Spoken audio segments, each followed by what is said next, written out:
We will discuss now the interpeduncular fossa.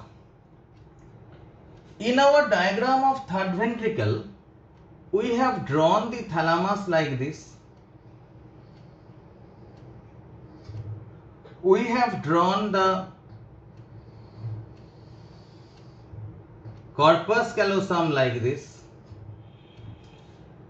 And the third ventricle, it was to some extent like this.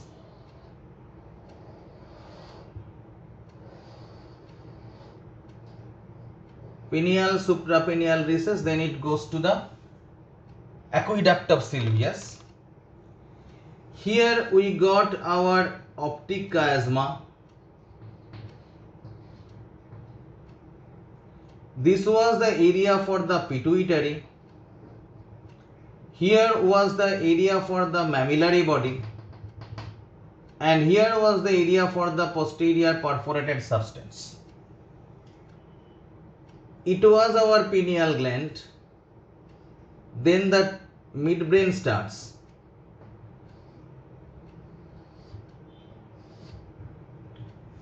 So this region is our midbrain.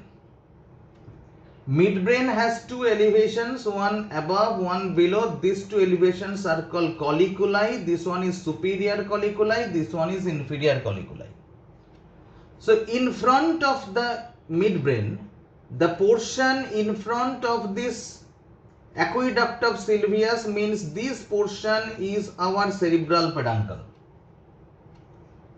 As this portion is our cerebral peduncle, so whatever the structures are present here, they are present in front of the cerebral peduncle.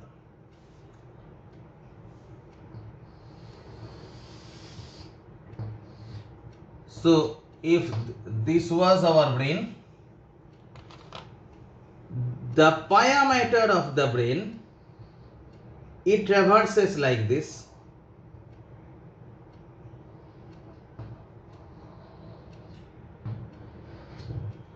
But the arachnoid matter, it jumps like this. So within this area we get a dilated subarachnoid space, and this dilated subarachnoid space is called interpeduncular cistern.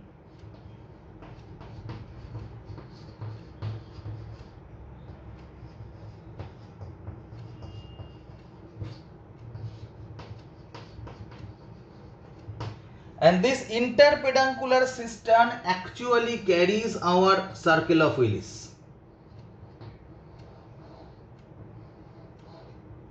The blood vessels. This interpeduncular cistern, it carries, this was our basilar cistern and the basilar artery. Basilar artery divides in two divisions, posterior cerebral artery, and here we will get the internal carotid artery, and here it makes our circle of Willis. So if we see the interpeduncular fossa in the base of the brain, how it will look like. So in the base of the brain, say this one is our two optic tract, as rather optic nerves, and it is making the optic tract.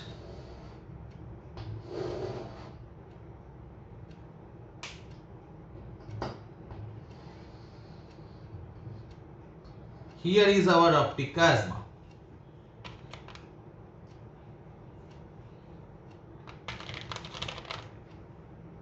Here we will get our crus cerebri.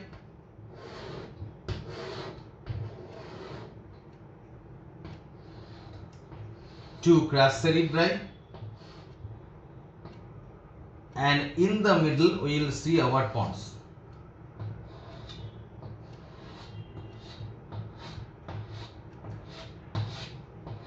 Medulla. So this particular region which is present between the two crus cerebri is our interpeduncular fossa.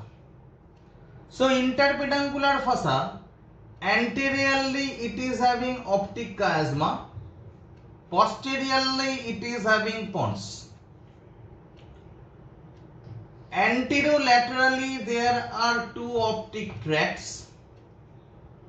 Posterolaterally there are two crus cerebri.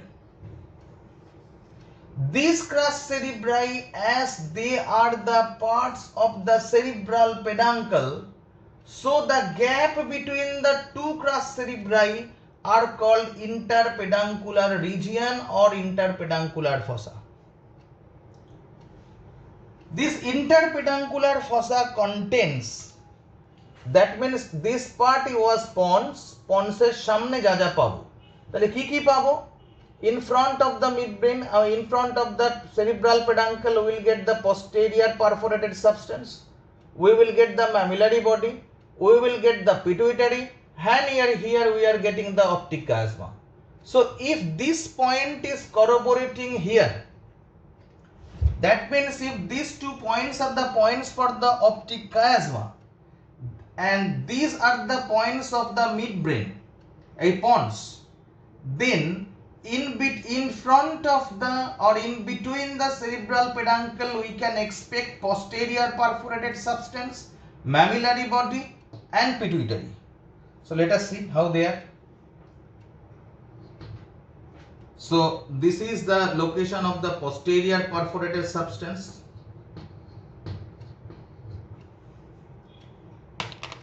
Here we will get the mammillary body. Previously we have heard of the term mammillary body when we have listened about the hypothalamus, because fornix ending in the mammillary body of hypothalamus. So we have drawn the posterior perforated substance, we have drawn the mammillary body. In front of it we have to draw the pituitary. So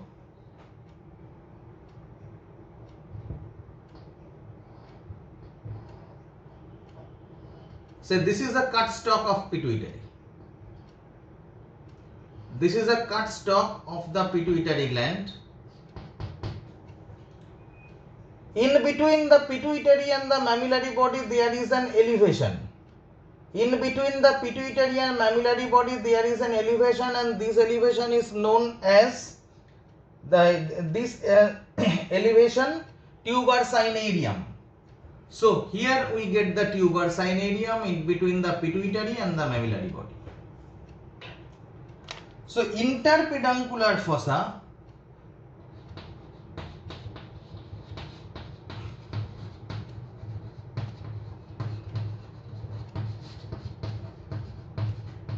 we can describe, this is a region in the undersurface of the brain, almost rhombus shaped, and this rhombus, it is bounded above.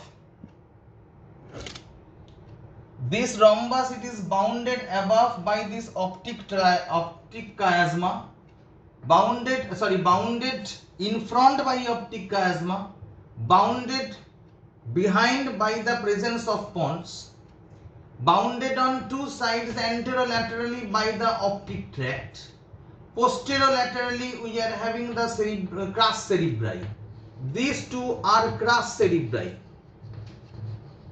Since crus cerebri, it is a part of cerebral peduncle, so it is called interpeduncular fossa.